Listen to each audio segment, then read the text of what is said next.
Hola, am, espero que me disculparán dos cosas. Una, si este video, este script no está tan pulido como normalmente suelo tenerlos. Digo, sé que no soy un dechado de perfección en scripts, pero normalmente son más pulidos que esto. Y esto lo hago porque tengo dos alternativas. Una, o me espero a tener un script más pulido y sigan pasando los días, en cuyo caso esto deja de tener la relevancia que tiene, porque algunos ya me están pidiendo si puedo orientar con algún comentario lo que está pasando. O bien eh, me aguanto y hago algo más pulido y dejo de tener vigencia en ese sentido. Por otro lado, el análisis que yo quiero entregar sobre la muerte de Ratzinger no es el análisis tan habitual de lo que están presentando los medios. Yo ya iba con una idea sobre hacer un programa de Ratzinger, esto ya lo había dicho, y interrumpimos este programa, refiriendo a nuestro amigo Interregnum, para darles la noticia que ya saben de que murió Ratzinger, pero lo interesante es a dónde nos lleva esto. En días pasados, en meses pasados, hemos analizado las posibilidades de lo que la iglesia tiene por enfrente, tomando varias alternativas para intentar descifrar el camino que seguiría la iglesia.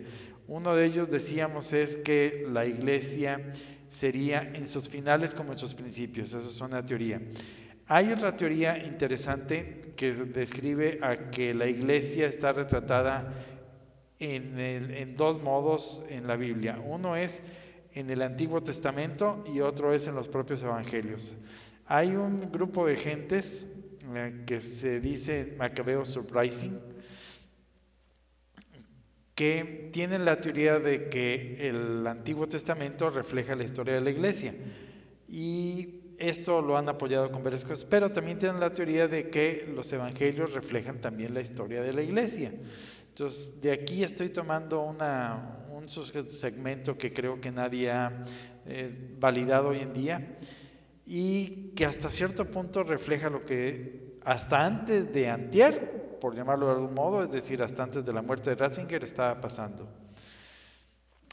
Esa es la tesis de los de Macabeos, que el Antiguo Testamento refleja la historia de la iglesia. Luego, tenemos a una conocida nuestra, a Anne Barnhart, que es una benevacantista de hueso colorado.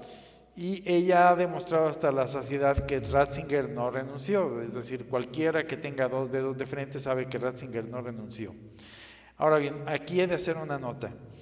Normalmente nos tratan de vender la idea de que los pleitos siempre son en los buenos contra los malos. El problema es que aquí lo que estamos viendo no es un pleito de buenos contra malos, sino un pleito de malos contra peores. Es decir, ¿hay un pleito o hubo un pleito en el Vaticano por el poder? Sí, obviamente. Nuestro amigo de los liberales, del canal Los Liberales, nos dice que esto del reinado de Bergoglio fue un asunto planeado y ejecutado por nuestra buena amiga Hillary Clinton, junto con Obama, el amigo Obama, y que ellos planearon esta revolución de color en la iglesia y que finalmente tronaron a Ratzinger para sentar ahí a Bergoglio.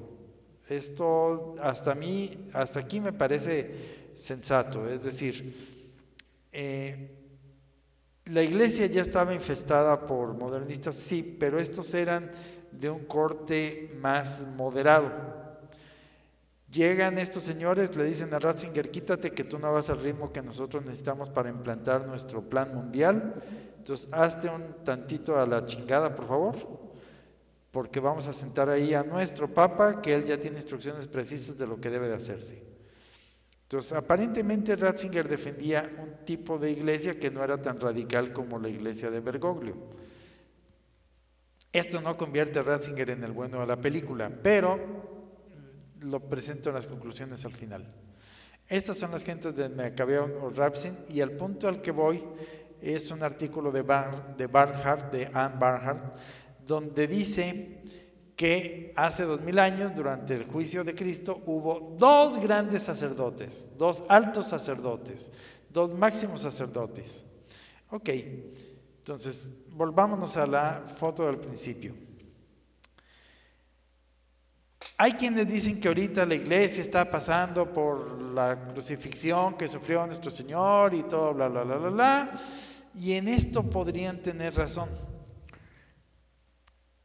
Aquí vemos a dos altos sacerdotes, que esto va ligado con uno falso y otro teóricamente legítimo, y esto va ligado con la profecía de San Malaquías. El caso es que hasta ayer hubo dos altos sacerdotes en la Iglesia Católica, y en ese sentido corresponde el juicio de nuestro Señor Jesucristo o la traición por parte de estos dos altos sacerdotes a la iglesia de hoy. Nos dice Anne Barnhart que en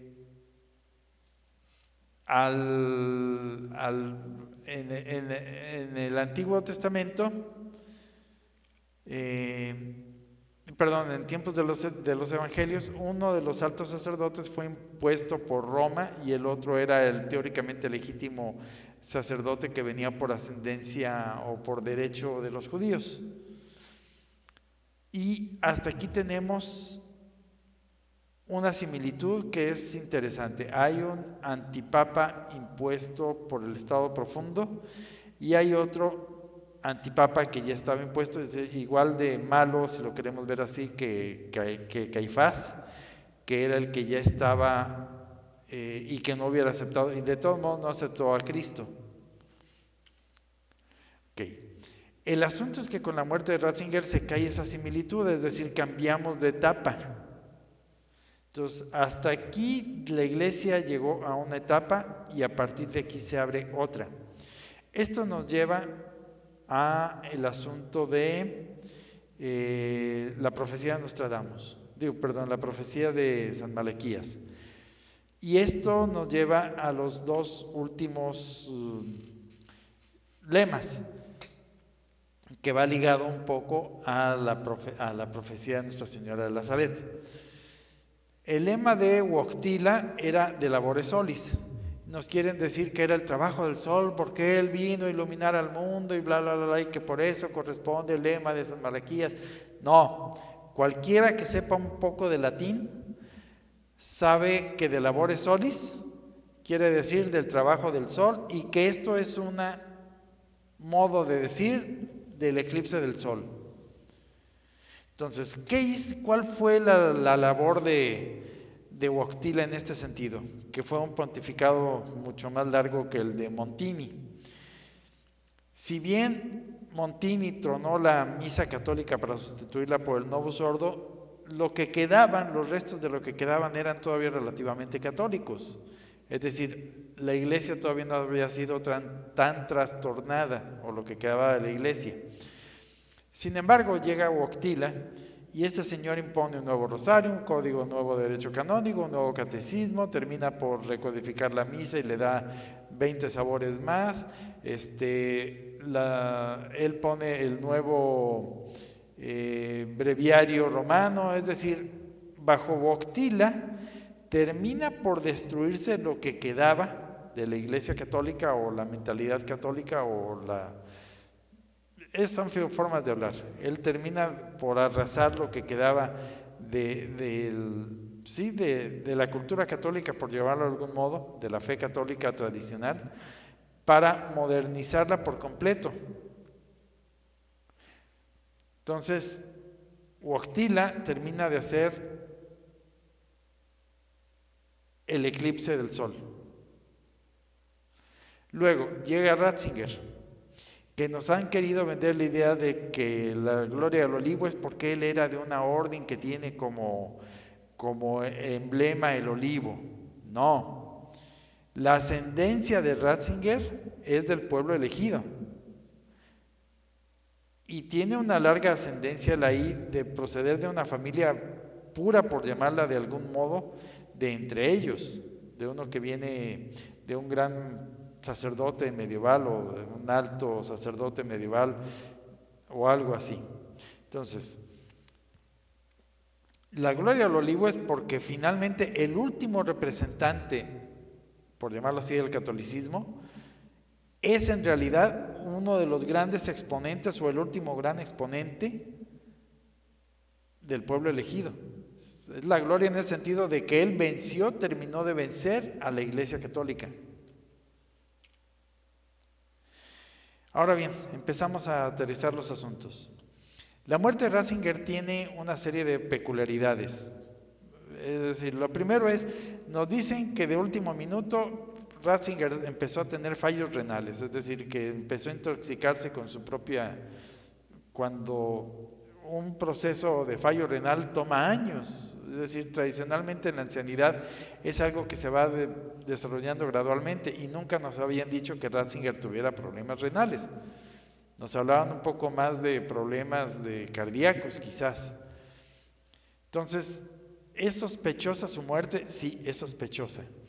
Curiosamente coincide con que muere en el último día del año y este año es un poco curioso, es decir, cierra en un mismo día, fin de semana, fin de mes y fin de año. Y ahí curiosamente muere Ratzinger.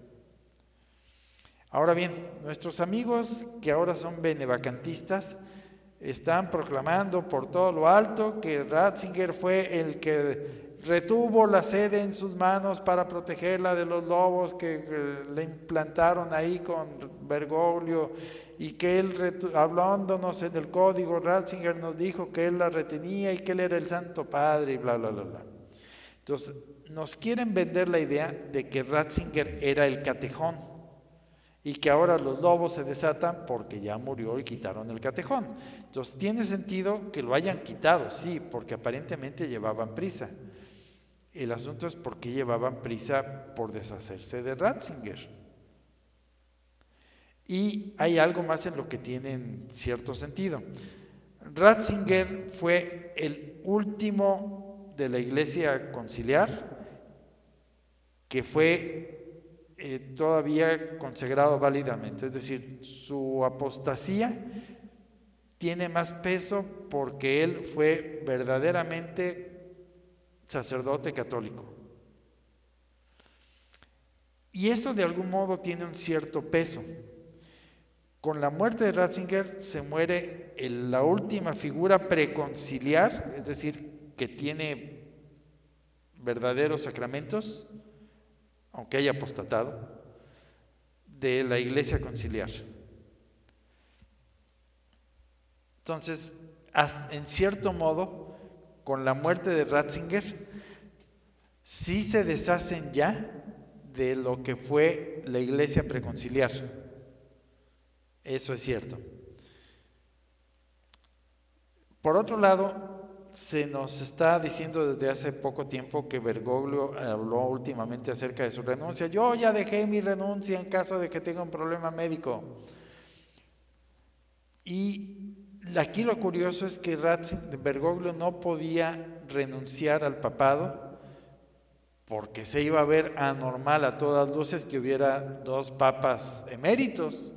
O sea, eso sí era algo sin precedente, que hubiera dos papas eméritos a la vez, que iban a sembrar de dudas el siguiente pontificado. Entonces, aparentemente querían eliminar a Ratzinger porque no querían tener dudas sobre lo que viene. Entonces, Ratzinger ya les estorbaba, sí, eso lo dejó muy claro Bergoglio en cuanto se deshizo de lo que quedaba de la misa tridentina. Entonces, ¿ya tenían prisa por desaparecerlo? Sí. ¿Eso quiere decir que llevan prisa por lo que sigue? Sí. ¿Qué es lo que sigue? Es lo que vamos a tratar de averiguar un poco más o elucubrar un poco sobre ello.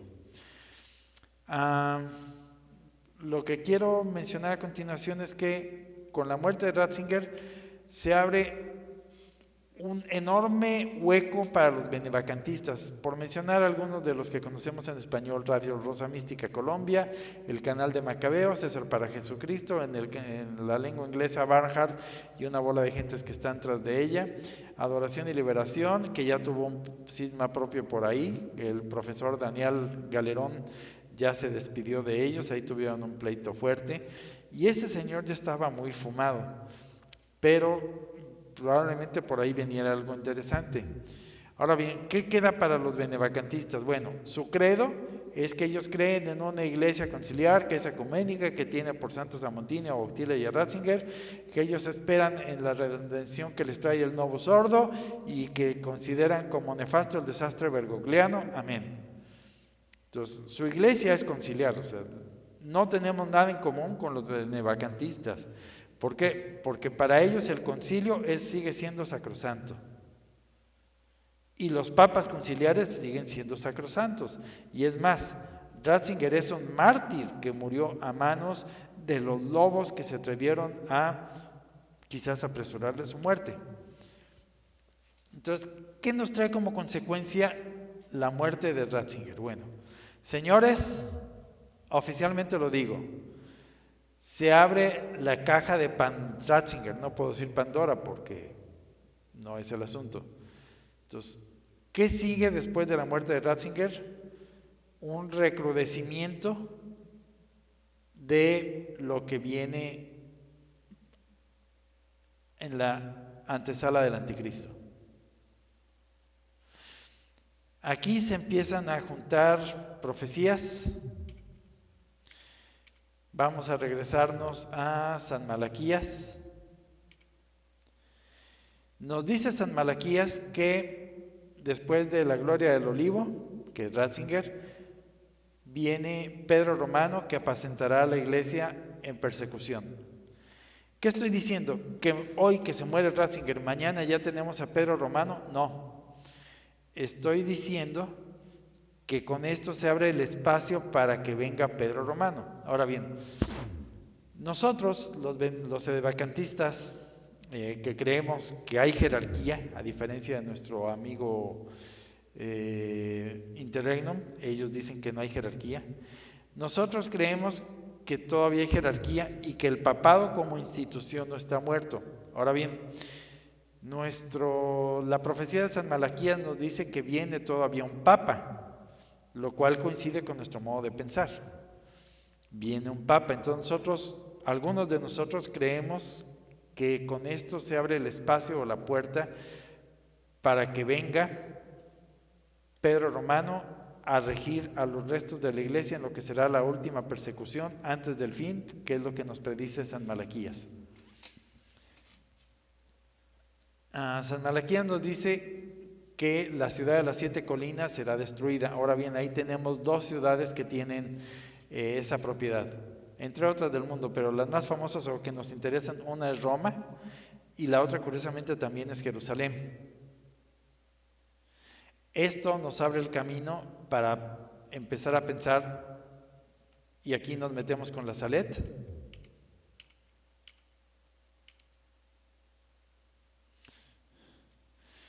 De la Salet generalmente conservamos 2 cosas. Uno, Roma perderá la fe, que ya la perdió. Y por otro lado,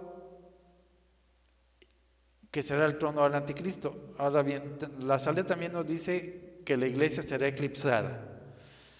Y esto viene a confirmar lo que sabemos de la profecía de San Malaquías, de que tanto la Salet como San Malaquías hablan del eclipse del sol, que es de Jesucristo y de la iglesia.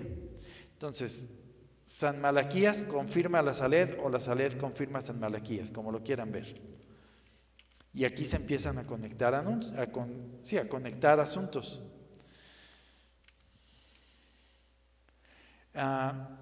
Yo creo que viene un cisma conciliar. Creo que van a aprovechar para hacer una limpieza en la iglesia conciliar para sacar a los detestables benevacantistas, y creo que esto lleva a la fusión de las iglesias. Por el lado geopolítico, sabemos que hay que cuidar lo que esté pasando en medio con Ucrania. ¿Por qué? Aquí pueden pasar 2 cosas. Una, o vencen a Rusia, o bien eso desata una tercera guerra mundial o algo Quizás no tan... No, yo no creo que se desate una guerra nuclear. Sí creo que se pueda desatar una tercera guerra mundial. En cualquiera de estos casos, creo que Bergoglio va a renunciar porque tiene que venir alguien peor a terminar de hacer la fusión de las iglesias. Y el asunto es, ¿Bergoglio lo anunciará o lo anuncia el que sigue de Bergoglio? Por otro lado, a Ratzinger ya lo están ligando a Garabandal. Macabeo está estableciendo una teoría donde dice que el aviso viene ligado a Ratzinger, y si se menciona el aviso necesariamente se tiene que hablar del milagro y de los 3 días de oscuridad. Entonces, yo siempre he dicho que sabiendo que Garabandal es falso, eso no quita que la información pueda ser verdadera. ¿Por qué? Porque el demonio tiene que necesariamente soltar pedazos de verdad para que sus mentiras se sigan creyendo. Yo creo que Garabandal es demoníaca, pero que estas cosas pueden ser ciertas, porque él necesita credibilidad. Y esto nos lleva al asunto del Apocalipsis. Del Apocalipsis sabemos que en los asuntos que nos falta, algunos decimos que faltan todavía por darse algunos de los juicios, y básicamente el que enfrenta al anticristo, que según esto serán 2 testigos. Yo sostengo la teoría de que uno será del Antiguo y del Nuevo Testamento. Ahora bien, uno de ellos pudiera ser el futuro Papa. Puede ser, no lo sé. Si no es el Papa, van a ser 2 personajes que ¿quién les va a dar jurisdicción? Necesitamos al Papa que les dé jurisdicción para combatir. Luego, se decía mucho tiempo que en la parte de los reyes del Apocalipsis, aquello del sexto será el octavo o algo así, pensaban que Huoctila sería. No, aparentemente ya no lo fue, por cómo se están dando las cosas. Eso quiere decir que estos reyes del Apocalipsis va a ser en el plano de lo geopolítico, creo yo. Y esto nos lleva a la batalla de Armagedón, lo cual nos conecta con la guerra de Ucrania. Aparentemente en la batalla de Armagedón se juntan para dar la pelea Gog y Magog y los reyes del oriente, es decir, los chinos. Sabemos que ya hay una fusión ahí que están confirmando entre Rusia y China y otras gentes de por ahí. Entonces, algo viene por ahí. Lo que quisiera es que entre todos estuviéramos empezando a pelotear estas ideas. ¿Por qué? Porque el anticristo sabemos que tendría que ser un circundado, o creemos que tendría que ser un circundado. Por otro lado, Zelensky viene de esa ascendencia genética. Se atreve a desatar a Rusia, ha atacado a Rusia en su casa, dice que la va a vencer en su casa a Rusia, y tiene el apoyo de Estados Unidos, y lo que es lo mismo de su propia gente. Entonces, si la guerra de Zelensky se voltea, es decir, empieza a ganar Zelensky, habríamos de pensar que quizá él pudiera ser el que viene a rescatar a su pueblo, cosa que yo no creo. Yo creo que el príncipe de la paz que están esperando va a venir por otro lado, pero bueno, no quitemos el ojo a Zelensky, que pudiera ser. Yo estoy pensando más en Maitreya o en un sucesor de Bergoglio. Sabemos, por lo que yo decía hace unos días ya, que ya hay muchos canales de YouTube que hablan entre los ortodoxos de Israel, que por ahí ya viene el Mesías. Entonces, algo que sabemos, y lo sabemos por la profecía de San Malaquías, que nos menciona, no lo traigo aquí el dato aquí ahorita, pero San Malaquías menciona por ahí que el Papa medio, el que estaba en la lista media de San Malaquías, a partir de esa fecha quedarían, según los cálculos, 400 y tantos años para el fin del mundo. Y eso coincide con que sería alrededor del 2030-2033. Y esto coincide con que sabemos que con esto se cumplen ya 2000 años de la redención, o sea, a partir de la muerte redentora de Jesucristo, obviamente, y esto nos lleva a los 4000 años del Antiguo Testamento, que en total suman a los aproximadamente 6000 años que estamos cumpliendo por estos días de la creación del mundo. Y si esto fuera cierto de la Agenda 2030, que coincide con las fechas de San Malaquías, estamos solo a 7 años, ya estamos en el 2023. Y algunas interpretaciones de la semana 70 de Daniel nos llevan a que quedarían 7 años en los que él haría un pacto con muchos. Sabemos a quién se refiere con el que hace el pacto, de los cuales los últimos 3 y medio serían el final, porque él rompería el pacto que hizo con ellos. Entonces, yo digo que con la llegada de la muerte de Ratzinger se empieza a abrir en este año las complicaciones en las cuales ya apuntan claramente hacia la Agenda 2030 y su implementación, y que ello ya conlleva a que estamos muy cerca de que llegue el que han pedido Ratzinger, Wojtyla y los demás, un presidente mundial. Entonces, yo creo que aquí ya tenemos asuntos para ir peloteando, y espero la ayuda de todos para que empecemos a tratar de desentrañar lo que viene enseguida.